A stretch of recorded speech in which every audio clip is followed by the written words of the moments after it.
Antena 1 Notícias. Bom dia! Pesquisadores que investigam vestígios humanos de Pompeia, na Itália, conseguiram extrair material genético de um homem e de uma mulher que ficaram presos na histórica erupção do Monte Vesúvio, que soterrou a cidade romana em 79 d.C. Chamado de Genoma Humano de Pompeia, a pesquisa é um conjunto quase completo de instruções genéticas das vítimas codificadas em DNA. Os resultados foram publicados na revista Scientific Reports. As duas pessoas foram descobertas pela primeira vez em 1933, no local que os arqueólogos de Pompeia chamam de a Casa do Artesão.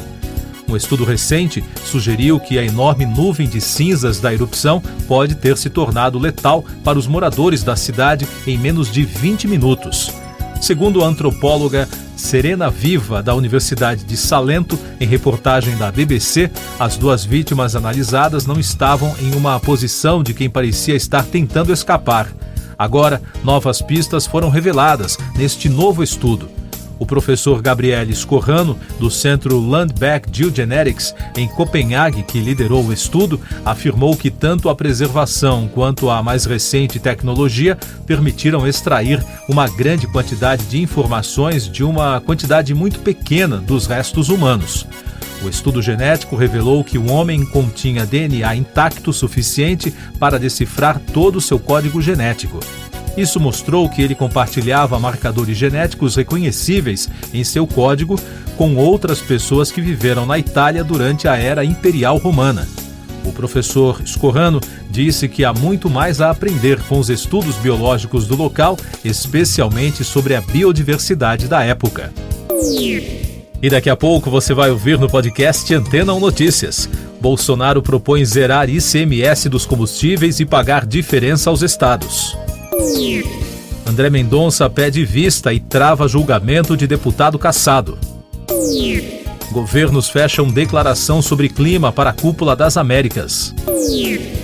O presidente Jair Bolsonaro propôs na segunda-feira que o Imposto sobre Circulação de Mercadorias e Prestação de Serviços, o ICMS, de combustíveis, seja zerado com compensação aos estados pela perda com arrecadação. A medida será implementada por meio de uma proposta de emenda constitucional. De acordo com o presidente, a PEC poderia trazer efeitos imediatos para os consumidores. Segundo o ministro da Economia, Paulo Guedes, que também participou do evento no Palácio do Planalto, em Brasília, a medida, se aprovada, vai vigorar até 31 de dezembro deste ano e o valor estaria cravado na proposta entre 25 bilhões e 50 bilhões de reais. O ministro André Mendonça, do Supremo Tribunal Federal, pediu vista na madrugada de hoje em julgamento da decisão do ministro Nunes Marques, que permitiu que o deputado federal Fernando Francischini reassumisse o mandato. A ministra Carmen Lúcia é a relatora do mandado de segurança apresentado contra a decisão que derrubou a cassação imposta pelo Tribunal Superior Eleitoral. O parlamentar foi condenado por ter divulgado informações falsas sobre as urnas eletrônicas em 2018, quando foi eleito pelo Paraná. Mais cedo, o ministro Nunes Marques liberou o caso para julgamento na segunda turma da Corte. Embora a sessão no plenário virtual, que teve início nesta madrugada, esteja mantida, a análise pode fazer o julgamento extraordinário perder o objeto. O plenário virtual julga até 23 horas e 59 minutos de hoje se mantém ou reverte a decisão do ministro Marques. O caso foi pautado pelo presidente da Corte, ministro Luiz Fux. Representantes dos países que participam da Cúpula das Américas nos Estados Unidos chegaram na segunda-feira a um acordo sobre o clima. O texto será chancelado pelos presidentes da região nos próximos dias. Na avaliação de analistas, o desaparecimento do jornalista inglês Dom Phillips e do indigenista brasileiro Bruno Araújo na Amazônia pode aumentar a pressão no tema ambiental sobre o presidente brasileiro Jair Bolsonaro durante a reunião bilateral com o presidente dos Estados Unidos Joe Biden, prevista para ocorrer durante o evento nesta semana. Eu sou João Carlos Santana e você está ouvindo o podcast Antena 1 Notícias, trazendo mais destaques do noticiário nacional.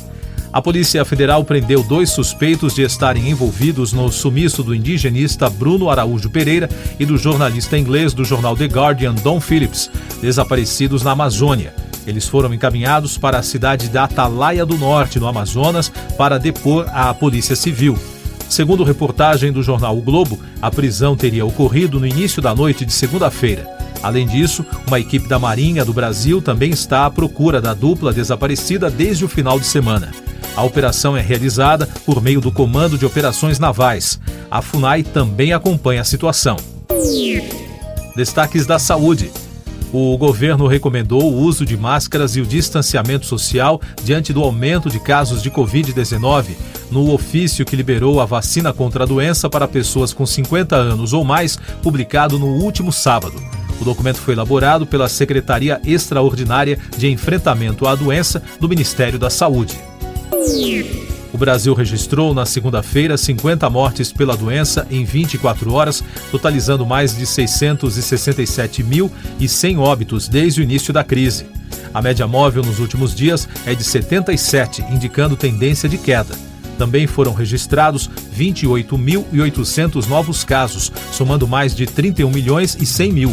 Com isso, a média móvel de infecções no mesmo período foi a 29.600. E os dados da vacinação mostram que já passa de 166.400.000 o número de brasileiros que completaram o esquema vacinal, o que representa 77,46% da população. Destaque do Congresso. Parlamentares de oposição ao governo se movimentam nos bastidores para que o Executivo explique o desmonte do programa Alimenta Brasil, de agricultura familiar e distribuição de alimentos. De acordo com reportagem do portal UOL, o governo federal zerou o orçamento do programa. Na Câmara, a deputada federal Fernanda Melchiona enviou questionamentos ao Ministério da Cidadania sobre o caso. Economia. A Agência Nacional de Aviação Civil, a ANAC, aprovou os editais e contratos para a concessão de 15 aeroportos e marcou o leilão desses terminais para 18 de agosto. Entre os aeroportos a serem leiloados está o de Congonhas, em São Paulo.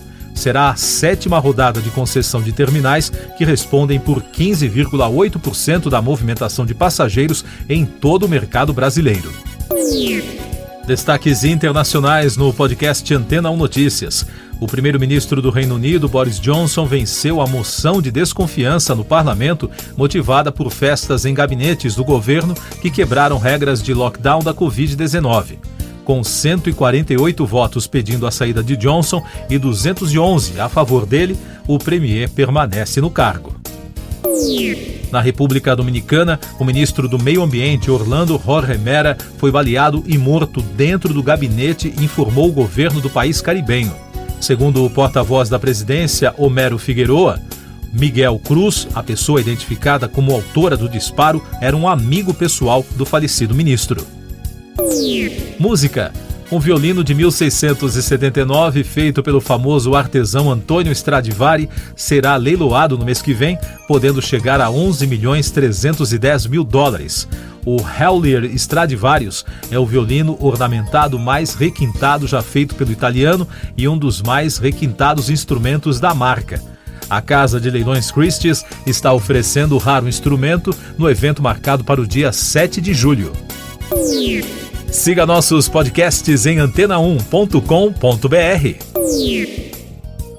Este foi o resumo das notícias que foram ao ar hoje na Antena 1.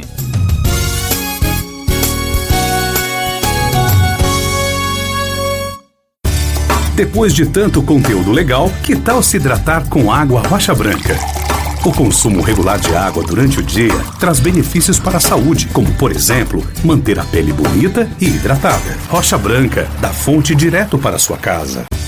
Depois de tanto conteúdo legal, que tal se hidratar com água Rocha Branca? O consumo regular de água durante o dia traz benefícios para a saúde, como, por exemplo, manter a pele bonita e hidratada. Rocha Branca, da fonte direto para a sua casa.